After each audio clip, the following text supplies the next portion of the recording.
سبيل الدموع سبيل مريح تنهد.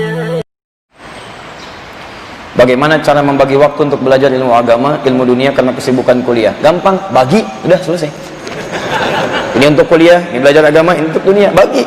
Kalau sudah kelihatan, udah selesai. Gitu jawabannya. Bagaimana cara bagi waktu? Bagi, sudah. Antum petakanlah. Antum petakan. Makanya di Quran banyak ayat-ayat tentang waktu, bahkan bersumpah dengan waktu. Wal 'ashr, wal fajr, wal lail. Ada. Apa itu disebutkan untuk apa? Untuk memberikan gambaran pembagian waktu kepada kita. Cari untuk pemanfaatannya. Misal, ini nggak susah sebetulnya, nggak susah. Antum kuliah dari jam berapa sampai jam berapa? Sekian sampai sekian. Baik, antum ingin mencari akhirat, berarti di luar dari kuliah itu waktu akhirat antum. Cek, gampang kalau mencari waktu akhirat, bagi waktu sholat. Pertama bagi dua dulu, siang dan malam. Inna fi khalqis samawati wal ardi waqtilafil laili wan nahar. Siang malam. Apa amalan malam, apa amalan siang? Bagi. Tayyib. Yang kedua lihat fungsi siang, fungsi malam. Wa ja'alna al-laila libasa wa ja'alna an-nahara ma'asha. Keluarkan Qur'annya. Siang beraktivitas, malam istirahat. Cukup untuk mengerjakan aktivitas yang lainnya. Perhatikan baik-baik. Jadi konsep Qur'annya, siang aktivitas, malam istirahat. Kalau antum tukar, malamnya beraktivitas, pasti siangnya istirahat. Pasti itu. Kalau antum ngambil waktu malam yang istirahat, pasti siangnya akan nuntut dia untuk istirahat. Silakan cek. Makanya Nabi nggak pernah begadang. Nggak pernah begadang beliau, kecuali ada perlunya. Betul, ada perlunya. Nabi setelah Isya diskusi dengan istri beliau, keluarga, setelah itu istirahat. Nggak pernah begadang, kecuali ada perlunya. Dengan sahabat ada diskusi, dalam suasana perang, keperluan ada, maka diselesaikan baru istirahat. Jelas ya? Jadi begadang itu jangan begadang, kecuali ada perlunya, dan perlunya pun dibenarkan oleh syariat. Ya, antum bola, perlu nggak bola? Kalau nggak ada keperluan, ngapain nonton bola? Ya nggak ada manfaatnya, besok bisa dilihat lagi. Makanya dibagi waktu kita. Ketika antum korbankan malam, tahajud gak dikerjakan, siang nuntut dia. Wah, ini malam ini nih, Ahad nanti insya Allah Manchester City ketemu dengan Manchester United. Masya Allah, Manchester City posisinya udah nomor 1, 15 kali, 13 kali menang, 2 kali seri. Wah, 46 golnya, Masya Allah, serangannya luar biasa. MU posisi nomor 2, bedanya 8. Kalau MU kalah 11 poinnya nanti di situ bedanya. Antum sampai tahu ke situnya, luar biasa. Saya nggak pernah nonton, ada kerjaan. Nggak nonton saya, nggak nonton. Saya nggak tahu kalau Icardi sedang bagus di Inter Milan. Masya Allah, Napoli yang juara kemarin. Saya nggak tahu kalau Barcelona sedang di atas sekarang. Gol hantu Messi sekarang banyak diperdebatkan. Saya nggak tahu itu. Ya. Nggak nonton saya, nggak nonton. Nggak ada kerjaan nonton itu. Sekarang bagi ini siang, ini malam. Setelah dipetakan, bagi dengan waktu sholat. Fajr, awal-awal. Wasubhi idha tanaffas. Subuh itu waktu untuk mengatur aktivitas. Tanaffas. Matahari saja muncul, tumbuhan keluarkan oksigen, maka kita atur dari subuh. Makanya disebut dengan subuh. Cuma di Islam itu teorinya. Fajar, subuh, fajar pancaran yang datang pertama kali, dan iman kita memancar menyambut itu dengan sholat. Kemudian disebut dengan subuh dari kata asbah, sesuatu yang sudah siap dengan rencana. Di orang beriman itu dipanggil sholat subuh, bukan cuma dipanggil menghadap Allah ke akhirat dalam konteks untuk ibadah, panggilan akhirat bukan, tapi dia pun menghadap Allah dengan rencana yang sudah disiapkan di hari itu. Makanya orang Islam itu jelas, jam 7 ada di mana, jam 9 kerjakan apa, jam 10 ada di mana, jam 12 sekian, sampai dengan malamnya. Subuh asbah, jelas rencananya, petakan. Rencana itu bawa menghadap di sholat fajar. Karena saat sholat fajar disaksikan, bukan cuma Allah menyaksikan, malaikat menyaksikan. Quran surah 17 ayat 78. Aqimis sholata liduluki syamsi ila ghasaqil laili wa qur'anal fajri. Inna qur'anal fajri kana mashhuda. Sholat fajar disaksikan. Maka saat sholat subuh itulah fajar, antum mohon kepada Allah dalam sujud, setelah sholat berdoa, minta supaya Allah itu memudahkan semua rencana dunia antum. Makanya kalau datang lebih awal, itu dikasih dunia lebih daripada itu. Raka'atul fajri khairum minad dunya wa ma fiha. 2 rakaat sebelum subuh lebih baik daripada dunia dan seisinya. Jadi kalau antum cuma bawa dunia saja minta kepada Allah, nih 2 rakaat ini lebih baik daripada dunia dan seisinya. Jadi konsepnya dipanggil sholat subuh, antum sudah punya rencana, begitu antum sholat dalam sujud minta, setelah sholat minta kepada Allah dimudahkan rencana antum itu. Ini yang saya kerjakan, ya Allah mudahkan rencana saya hari ini, ya Allah jauhkan saya dari kefakiran, jauhkan saya dari kemalasan, jauhkan dari begini, ya Allah tolong, ya Allah berikan taufik pada rencana saya hari ini, begini, ya Allah kurang apa lagi ya Allah, saya sudah rencanakan, berikan taufik, bahkan nama saya sudah taufik ya Allah, kalau namanya sudah begini, ya bahkan pakai hidayat juga ya Allah, ya luar biasa. Kalau sudah namanya taufik hidayat, memohon kepada engkau, petunjuk sudah jelas, belum kau kabulkan juga, dengan cara apa lagi saya minta? Tolong kerjakan. Terus bikin pemetaan, bikin Hari ini kuliah, berarti di luar kuliah saya bisa kerjakan. Kuliah masuk jam berapa? Jam 7. Ada kesempatan syuruk.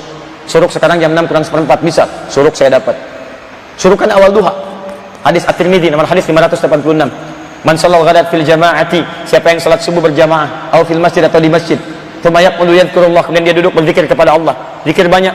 Bisa kalimat thayyibah, Quran surah 4 ayat 103. Bisa baca Quran, Quran surah 15 ayat yang ke-9. Bisa menghafal Quran, Quran surah ke-54 ayat 17, ayat 22, ayat 32, ayat ke-40. Bisa berdoa, Quran surah ke-7 ayat 205. Bisa lewat ta'lim, kalimat zikir umum. Misalnya, ya, Quran surah ke-3 Ali Imran ayat 191. Bisa menyebut Allah, Quran surah ke-2 ayat 152. Bisa dengan apa saja. Sampai tiba fi bidayatul duha, awal duha. Awal duha disebut dengan syuruk. Tsumma yusalli rak'atain, kemudian dia salat 2 rakaat. Fakana alaihi ka'ajri hajjin wa umratin. Dia dapat pahala senilai haji dan umrah. Kuliah jam 7. Syuruk awal duha masih dapat. Salat, siap-siap berangkat. Petakan berapa menit saya sampai ke kampus. Kendaraannya apa? Ada kendaraan mobil, motor atau kaki. Lihat, kita diberi kaki untuk berjalan. Ya, wa ibadur rahmanil ladzina yamshuna 'alal ardi hauna. Quran surah 25 ayat ke-69. Jalan. Maka teman-teman petakan, saya di jalan ke kampus sampai jam sekian. Berapa lampu merah? 3 lampu merah. Kalau saya pakai kendaraan berarti saya bisa berhenti di situ. Petakan. Oh, bagaimana caranya dunia plus akhirat? Begitu ada lampu merah, saya isi nih. Oh, ini 10 detik. Oh, ini 15 detik. Ini 30 detik. Lumayan. Ini 1 menit 60 detik. Berarti saya bisa mendengarkan ayat-ayat Quran. Yang 5 detik saya bacakan ayat yang pertama. 10 detik saya ulangi. 60 detik saya murajaah. Masya Allah. 3 lampu merah ke kampus dapat 1 ayat. Pulangnya diulang lagi. Setiap berangkat hafal 1 ayat. 30 kali berangkat 30 ayat. Selesai di kampus hafal Al-Quran. Cuman karena lampu merah. Masya Allah. Setelah itu foto di samping lampu merah. Ceklik. Wah, simpan. Hari kiamat, ya Allah, mudah-mudahan jadi saksi di hari kiamat. Bahwa lampu merah inilah dengan wasilah ini Allah jadikan saya bisa menghafal Quran. Di dunia dapat, akhirat dapat. Jadilah kemudian antum wisuda sebagai penghafal Al-Quran plus lulus dengan sarjana yang luar biasa.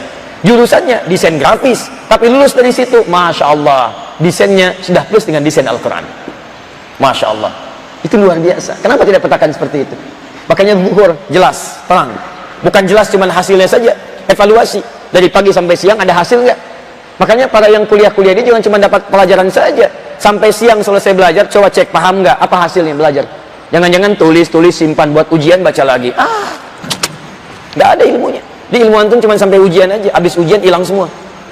Cek lagi siangnya, ada hasilnya enggak, evaluasi lagi, cross check. Makanya orang tua dulu anak belajar, pulang ke rumah dicek lagi. Terus kita tuh punya bekal buku ke rumah untuk buku latihan, ngecek ulang. Bahkan dulu Masya Allah kami masih mendapatkan itu buku-buku evaluasi, dicek lagi enggak, orang tua paraf dan sebagainya, untuk memastikan ilmu itu ada, manhaj Quran, manhaj sholat. Tapi yang dicek bukan cuma dunia saja, akhirat juga mesti jelas. Ada ibadahnya enggak? Jelas gak ukuran akhiratnya? Kenapa? Karena cuman kalau ngejar dunia saja muncul asr nanti. Walas innal insana lafi khusr. Orang yang cuman ngejar urusan dunia, ingat dia menjalani waktu yang terus berputar. Dia bisa rugi di situ. Asar itu bukan sore. Asar itu setiap waktu yang dilalui. Maka diingatkan lewat salat asar. Alas, ingat, setiap waktu yang kamu lalui itu modal buat kamu. Dan tidak semua orang hidup bisa memanfaatkan modal dengan baik. Ada yang rugi. Apa kerugiannya? Masya Allah, ilal ladzina amanu, dia tidak beriman. Gak beriman, rugi. Makanya antum kerjakan aktivitas dengan iman. Semua aktivitas yang dikerjakan dengan iman jadi ibadah, bentuknya amal soleh. Kuliah pakai iman, jalannya karena Allah untuk belajar, maka semua aktivitas antum jadi amal soleh. Makanya setelah kalimat iman, amal soleh. Ilal ladzina amanu wa amilus solihat. Anda yang cuma kerja ke kantor, berangkat pulang, maaf, Anda rugi. Karena Anda tidak ada bedanya dengan tidak beriman, cuma dunia saja. Apalagi kantor yang sama, kerja di tempat yang sama, berangkat sama, gaji sama. Apa bedanya Anda dengan yang tidak beriman?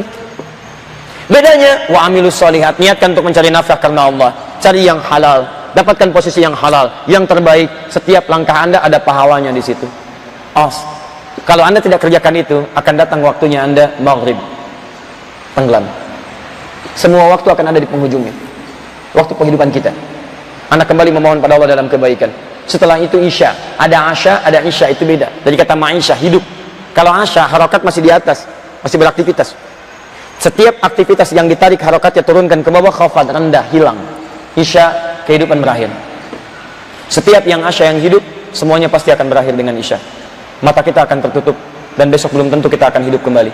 Bahkan Nabi mengajarkan istighfar sebelum tertidur, evaluasi diri, memohon kebaikan kepada Allah. Ingat, semua aktivitas kita ketika ditata, semua itu akan berakhir, kita tinggalkan. Dan dunia kita tinggalkan. Maka itu setiap yang meninggalkan dunia disebut telah meninggal dunia. Artinya semua yang di dunia ditinggalkan, gak ada yang dibawa. Ayo antum yang banggakan handphone sampai dipegang-pegang sampai kajian mau berakhir, itu akan ditinggalkan. Tinggalkan mas. Bagaimana handphone jadi ibadah? Betul. Ayo pakaian akan ditanggalkan dan ditinggalkan, rumah ditinggalkan. Jadi kalau antum sadar saat pulang tidak akan dibawa, maka antum harus membawa bekal yang bisa dibawa pulang. Itu poinnya. Makanya orang mudik itu pasti bawa bekal. Ayo lihat saat Idul Fitri itu, akhir Ramadan, mudik. Saya pastikan pada anda dengan izin Allah Subhanahu Wa Taala, setiap orang mudik pasti akan mudik kalau punya bekal. Hampir tidak ada orang mau mudik kalau nggak punya bekal. Kenapa mas nggak mudik? Gak ada bekal Ustaz, gak ada bekal. Tapi kalau ada bekal, masya Allah. Walaupun cuma motor kendaraannya, motornya bebek, bekalnya singa. Wow, bebeknya ditata, belakangnya pelepah pisang, tempelin lagi, tambah lagi karungnya, tambah ini lagi, masya Allah. Kasih tulisan, kamu menungguku di ujung pintu, aku pulang. Masya Allah, tulis di motornya. Wih, luar biasa. Pulang dengan penuh kebahagiaan, tulis bahagia. Betapa jalan dilalui, keringat mengalir deras, tapi cintamu aku selalu tunggu, pulang mudik kampung halamanku. Tulis bangga. Yang di rumah pun tahu mau pulang, oh iya siap-siap, cek makanan kumpulkan karena ada yang pulang. Bahkan hebatnya yang tidak ada diada-adakan. Bahkan luar biasa terjadi, luarnya kongwan, dalamnya rangginang. Kongwan isinya rangginang. Luar biasa. Itu paling gak jelas tuh, toplesnya gak jelas, ininya dari negara ini, ininya ini, masya Allah, isinya lokal. Luar biasa. Tapi bagus. Begitulah dunia saja saat mudik ada bekal yang dikunjungi, senang. Apalagi akhirat, dunia yang sementara ada bekalnya, akhirat yang abadi masa gak ada bekalnya. Makanya ketika antum pulang ada yang nyambut juga. Yang nyambut bukan orang biasa, bukan makhluk biasa, malaikat. Quran surah 13 ayat 23 sampai dengan 24. 24-nya masya Allah disambut oleh malaikat. Di ujung ayat 23, wal malaikat yadkhuluna min kulli babin, malaikat masuk dalam setiap pintu surga, menyambut orang yang masuk surga dan mengatakan salamun alaikum bima sabartum, selamat anda sabar dalam urusan dunia. Ayo pulang. Makanya cari bekal sampai ke isya. Setiap anda mau tidur evaluasi bekalnya udah cukup belum. Saran saya kalau anda masih terpikir berbuat maksiat, bayangkan seketika meninggal pada saat itu. Bayangkan meninggal, anda pergi ke kantor hari ini misalnya hari Senin, begitu masuk kantor disuruh tanda tangan proyek, gak jelas. Kalau anda ingin terjaga dari maksiat, bayangkan saat tanda tangan anda meninggal dunia. Ikut taklim tiap waktu, masya Allah, kelihatannya bagus, sholat ini itu, meninggal dalam keadaan maksiat, apa nggak malu di hadapan Allah? Dan proyek itu anda akan tinggalkan dan jadi saksi bahwa anda pernah berbuat maksiat dengan itu. Ayo teman-teman, yang ingin ngambil jatah orang lain dalam sarapan, bayangkan begitu ngambil meninggal. Yang ingin pakai sendal orang lain, bayangkan anda akan meninggal. Yang senang mabuk-mabukan, bayangkan mabuk dalam keadaan meninggal, dan meninggal dalam keadaan mabuk.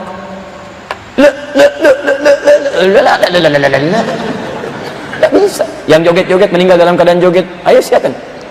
Ayo semuanya. Jadi kalau anda pahami bahwa dalam keadaan itu kita diwafatkan, kita akan lebih tenang menyiapkan kebaikan-kebaikan.